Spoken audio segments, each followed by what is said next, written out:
1498 मा फोन गर्न सकिन्छ। यी दुवै नम्बरमा फोन गर्दा पैसा लाग्दैन।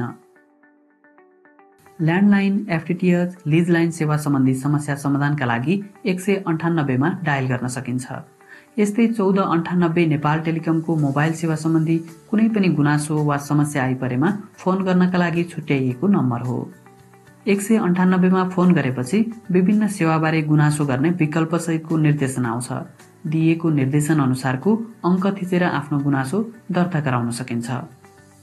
1498 मा फोन गर्दा भने सिधै नेपाल टेलिकमको कस्टमर केयरमा फोन जान्छ, जहाँबाट हामीले मोबाइल सेवा सम्बन्धी सम्पूर्ण जानकारी लिन र समस्याहरूको समाधान पाउन सक्छौँ।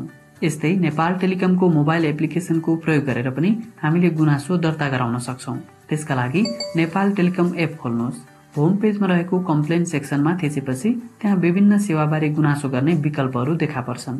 आफ्नो समस्या अनुसारको विकल्पलाई क्लिक गर्नुभयो भने कन्फर्म फर कल भनेर एउटा बक्स खुल्छ। अब यहाँ ओके थिच्ने बित्तिकै 1498, 188 वा 198 मा फोन जान्छ र हामीले नेपाल टेलिकमको सम्बन्धित सेवाबारे गुनासो वा समस्या बताउन सक्छौँ। नेपाल टेलिकम, राष्ट्रको सञ्चार। नमस्ते। नेपाल टेलिकमको सेवाबारे